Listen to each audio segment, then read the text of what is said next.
चुनाव के चलते नाराज और बागी नेताओं की अब घर वापसी होने लगी है। कांग्रेस में 2 दिन में 6 बड़े नेताओं की घर वापसी हो चुकी है। उम्मीदवारों के रिकमेंड पर नाराज और बागी नेताओं की कांग्रेस में फिर से वापसी हो रही है। आने वाले दिनों में कुछ और नेता भी वापस कांग्रेस में शामिल होंगे।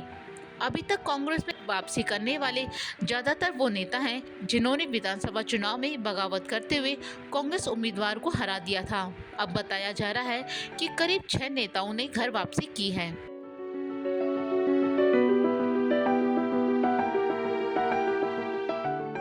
मुख्तियार ने टिकट नहीं मिलने पर कामा सीट से बागी होकर चुनाव लड़ा। अहमद को करीब 64,740 वोट मिले थे और कांग्रेस उम्मीदवार जाहिदा कामा तीसरे नंबर पर चली गई। वोटों के बंटने से यह सीट भाजपा के खाते में चली गई।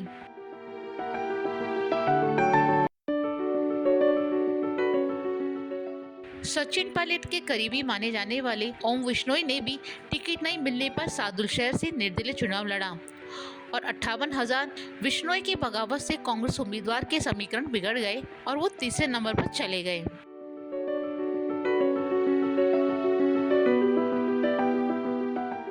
पूर्व मंत्री बेनीवाल की बगावत से कांग्रेस उम्मीदवार को भी भारी हार का सामना करना पड़ा। बेनीवाल ने भी टिकट नहीं मिलने पर बगावत की और लुंडकरण सर से करीब 30,000 वोट हासिल किए। बेनीवाल की बगावत से यहां भाजपा जीत गई।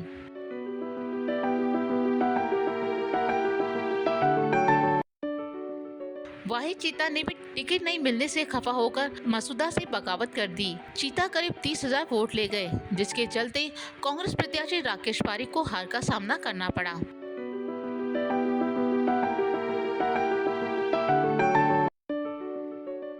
गोपाल बहेती ने भी टिकट नहीं मिलने पर पुष्कर से चुनाव लड़ा और कांग्रेस प्रत्याशी नसीम अख्तर के समीकरण बिगाड़ दिए। बेहाती को करीब 8,457 वोट मिले। बागी हुए इन नेताओं ने चुनाव लड़कर अपनी ताकत का एहसास कांग्रेस को करा दिया था। लिहाजा लोकसभा चुनाव के प्रत्याशी अब नाराजगी का जोखिम नहीं ले सकते। ऐसे में उन्होंने पार्टी नेतृत्व से वापस कांग्रेस में लेने की गुहार लगाई है। नेतृत्व की हरी झंडी मिलने के बाद उनकी कांग्रेस में घर वापसी हो गई है। घर वापसी के साथ ही पार्टी से उनका 6 साल का निष्कासन भी समाप्त कर दिया गया है। वहीं पूर्व जिला प्रमुख मंजू मेघवाल भी कांग्रेस में शामिल हुई है। नेताओं का दावा है कि आने वाले दिनों में कुछ और नेता घर वापसी करेंगे।